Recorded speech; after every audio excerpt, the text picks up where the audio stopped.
Yeah, what do you want? I'm not happy with the way my life has turned. I'm not the Mandalore I once was.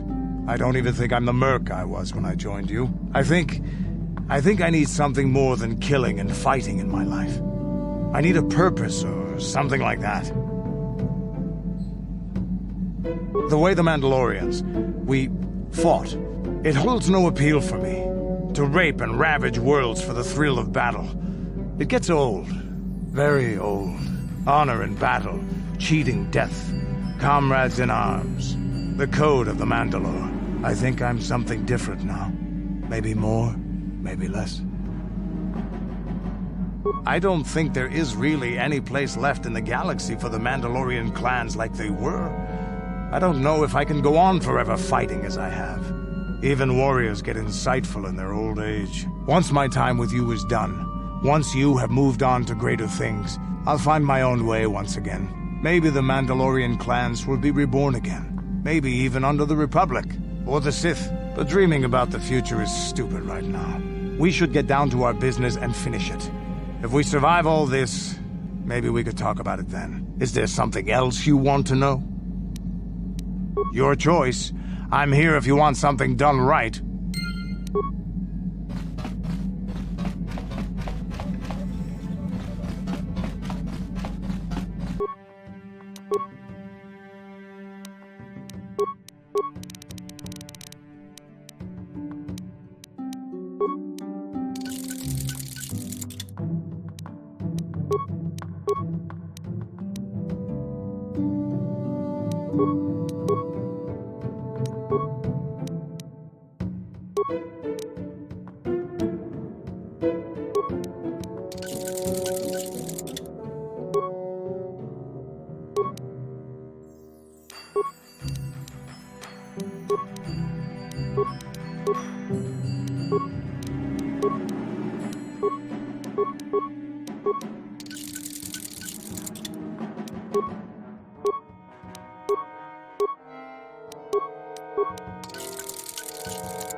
Got something on your mind, dude? Who said I left the Jedi? Well, technically I was only a Padawan. Not that that makes a difference to most, but as for the Order itself, no, I never left it. It left me. You know what I hate? Well, lots of things really, but I'm old and easily annoyed, but that's besides the point. What I really hate are how most people view the Jedi. Everyone thinks that the Jedi are perfect, that they can do no wrong. They think the Jedi Council is completely incapable of injustice. Damn right I disagree. The Jedi are just as capable of injustice as anyone else. They may try harder, sure, but sometimes they get it wrong. And I'm not even talking about how some of us fall to the dark side. No, that's plenty indication of our fallibility, but it's something else entirely. No, I'm talking about how more than often not, your average robe-wearing Jedi can try to do the right thing and still be completely wrong. No, the Jedi always treated me well. It would be foolish and untrue to say otherwise. That's not what I meant anyway. Come to think of it, I don't have to be clear. Someone my age is entitled to ramble, damn it. But for your sake, I'll try to explain. I'll tell you a little tale about a Jedi master I once knew. Hortath, I think. Or was it Hortoth? I can never get it straight. Where was I then? Oh yes, Master Hortath. He was a kindly old Jedi who meant well, but the most nearsighted thing in the Corps, I swear. He would walk into walls, knock over tables, mistake apprentices for rancor beasts, that sort of thing. And he was too proud to submit to proper treatment. Some used to counsel him in the urge to use the Force, Master Hortath. Allow the Force to see for you. But he refused to believe that his eyes were failing. He simply squinted more and more as the years went on, the other Jedi resignedly passing it off as the amusing quirk of a compassionate old man. So, one day a young Padawan meets Master Hortath in the courtyard, and not knowing of his blindness, asks him for directions to the council. Quite sure of himself, Hordath gave the lad directions, which happened to lead back outside and away from the Enclave. The Padawan is confused, naturally, and he asks if Master Hordath is sure, and of course Master Hordath says that he is. The Padawan suggests that perhaps he should have asked someone else, but the proud Hordath now feels insulted. He tells the Padawan to take the route he prescribed and no other. Rather dejectedly, the Padawan did as he was told, and so ended up leaving the Jedi Order forever. It was decided that the boy's fate was to leave the Order anyway, though whether that was out of respect for Hordath or because the boy went on to something else, we'll never know.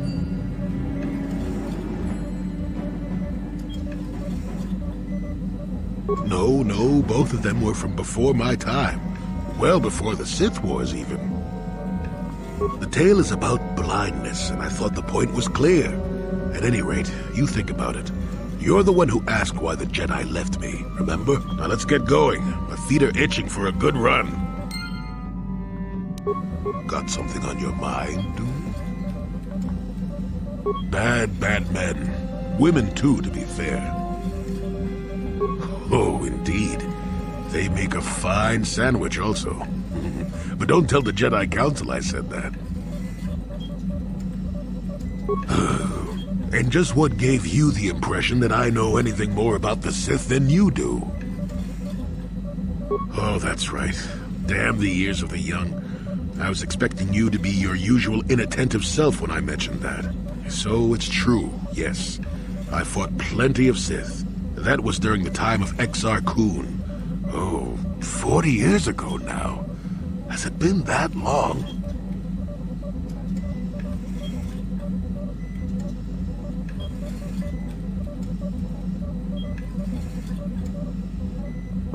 No, of course not. The Sith have come and gone for ages. They were not called the Sith many thousands of years ago, perhaps. But the dark side was always present, without a doubt. Oh, sure, occasionally the light side comes close to vanquishing the dark, but the dark always returns. The fact that Exar Kun was defeated didn't mean the Sith would never return, as they obviously have now. Everyone knows that. Exar was a Jedi who was corrupted by ghosts of the old Sith, or so they say. He attempted to conquer the Republic and create a new golden age of the Sith. Better to say he was defeated, but essentially, yes. The victory did not come easily, however. No, of course not. The Sith have come and gone for ages. They were not called the Sith many thousands of years ago, perhaps. Oh, sure, occasionally the light side comes. The fact that Exar Kun was defeated didn't mean the Sith would never return. A Sith believes he commands the Force, but it is the dark side who commands him. You know this. There is little else I could truly add.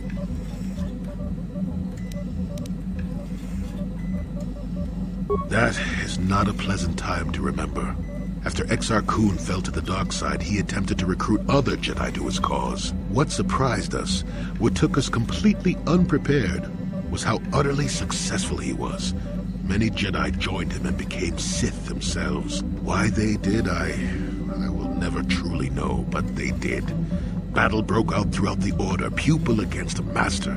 We fought ourselves. Yes, more than difficult. Next to impossible. How do you fight against someone you love? I dislike such memories. It leaves a taste in the mouth that... it is a sadness I thought I'd put aside long ago.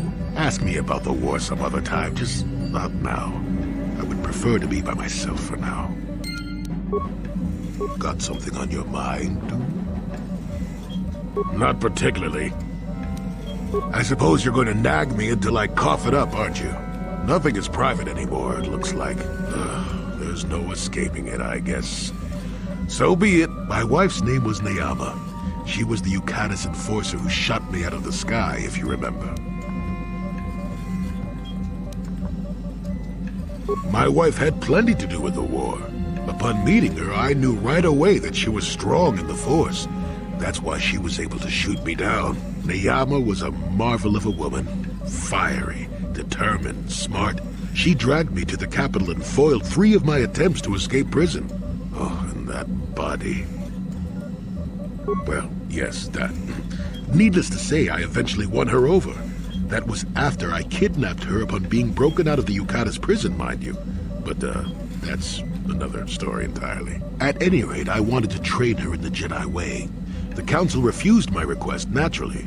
I was still a Padawan at the time. I was an experienced Padawan, surely, but not yet ready to be a full Jedi, and certainly not ready to train another, especially not one so old as my wife. I did. I wasn't the first, and I won't be the last. The problem with self-righteous folk is they think they're more right than everyone else. I believed in her and trained her in secret. I ignored her willful nature. I loved her too much to see fault in her. And she loved me too. I know she did. At the time, our love was a shared bliss. Better than anything I had known before or since. Exar Kun is what happened. Neyama was inspired by Exar's promises of a new golden age. She wanted to join him. She came to me, pleading with me to throw aside what she called the decrepit trappings of the Jedi, to join her in Exar's war. I hadn't thought so, not right then. I was too proud to believe that of her. I had trained her myself. I loved her. I pleaded with her to reconsider, to think about all that she was throwing away, to think about what she would become. She would have none of it. Finally, in frustration, she attacked me.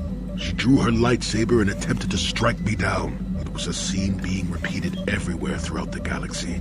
Pupil against master. In my case, it was a long and terrible battle, but I defeated her. No, I had her at my mercy, disarmed and defenseless.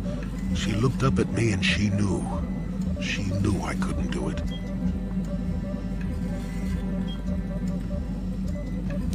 But I should have.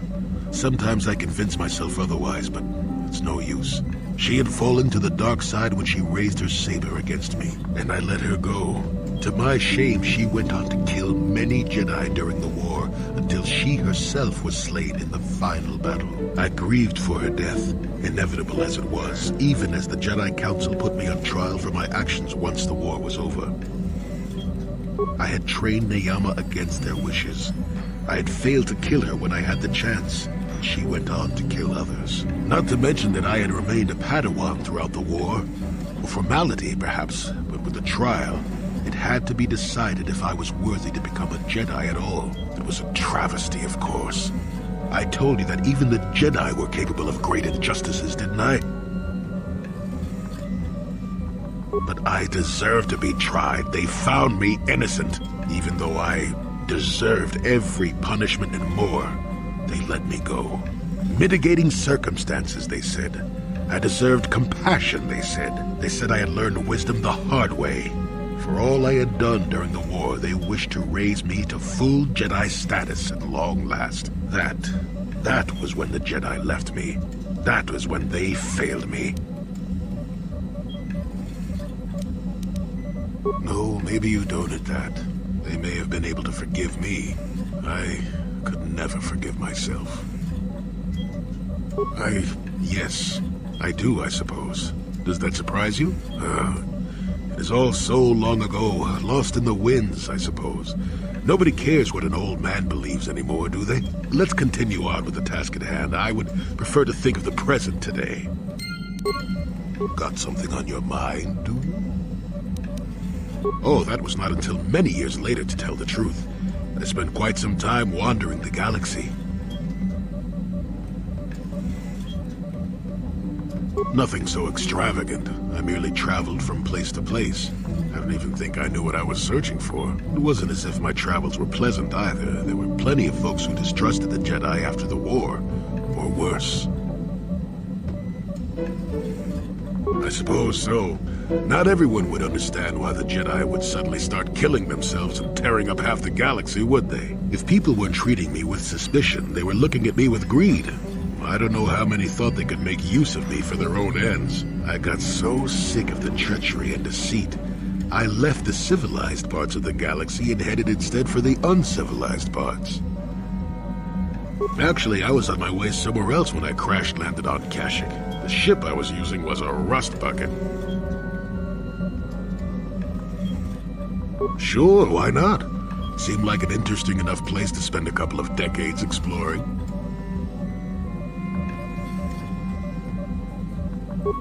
That was a challenge at first.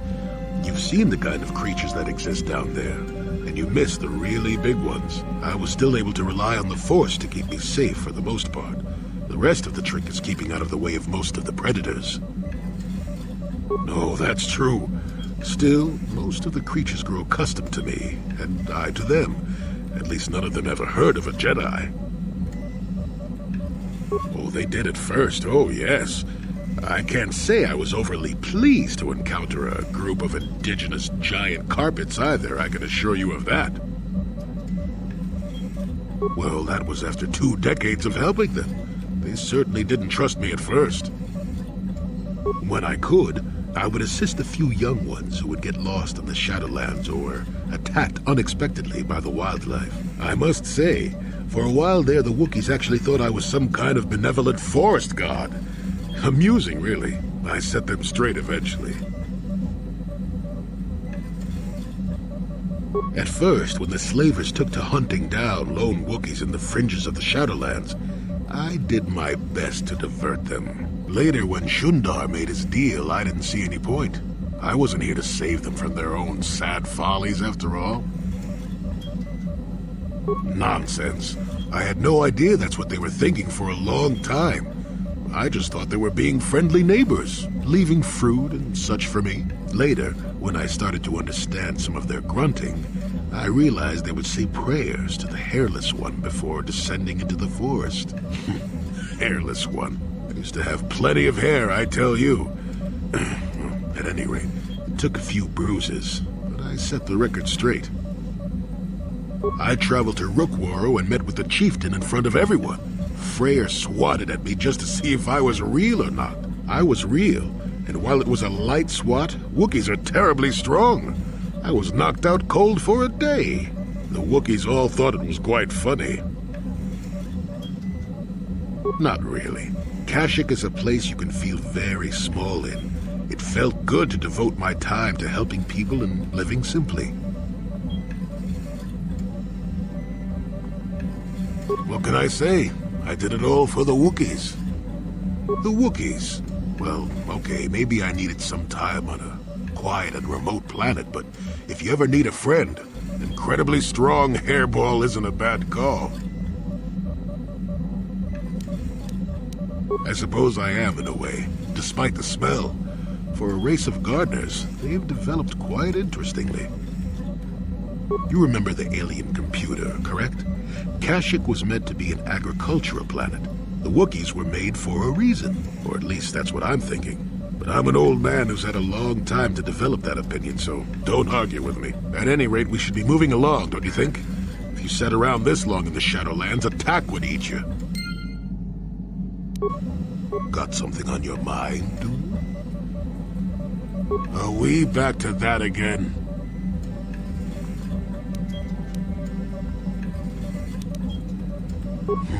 What's the best way for me to approach this? Perhaps it's time for a little story. You just keep quiet there, you. I've had to put up with all your busybody questions, haven't I? Well, now you listen to a story, damn it. Now, where was I? Oh, yes, the story.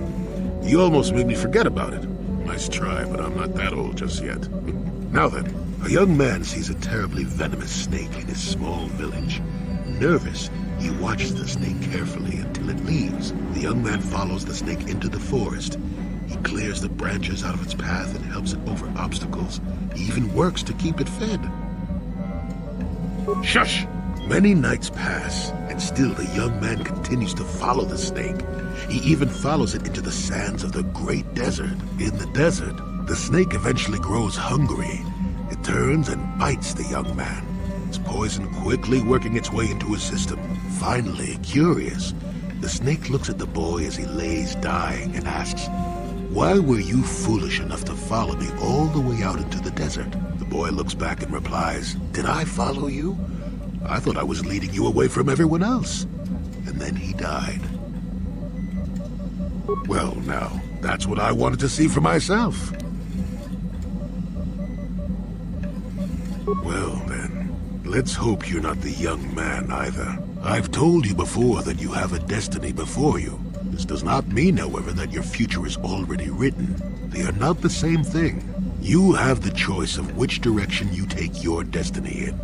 More than engine-sucking Andor, certainly. But even he had a choice. So far, you've chosen to take the lighter path. Can you stay that course, even through the challenges ahead?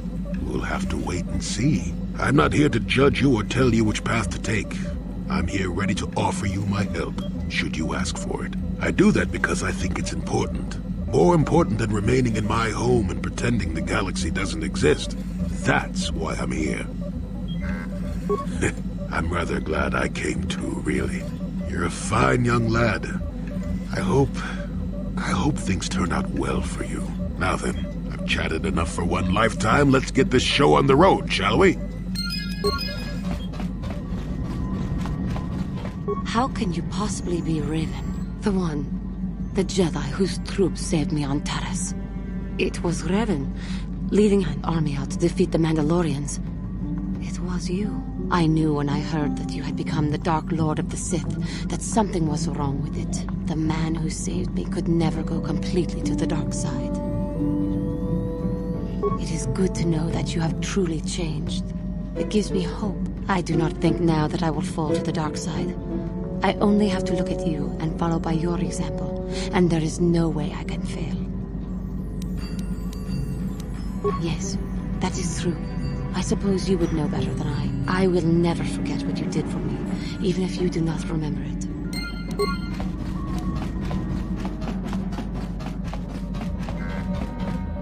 Yes, what's on your mind? If you're ready to talk, then yes, so am I. I can't hate you. I tried. I wanted to hold you responsible for all the things you've done for my wife, for Telos, for Dustil. But I can't. I got the revenge I always wanted when Saul died, but it hasn't brought me the peace that I thought it would. Despite whatever part of Revan is inside you, the darkness that must surely be there, it isn't who you are. That's why I can't hate you, why I don't want any more revenge. You don't have to be Revan. You can be so much more. Whatever the Jedi did to you, they gave you that chance. Whatever's happened up until this point, there's going to come a time very soon where you're going to have to make a choice. And there won't be any turning back. Well, then I hope I can save you from yourself.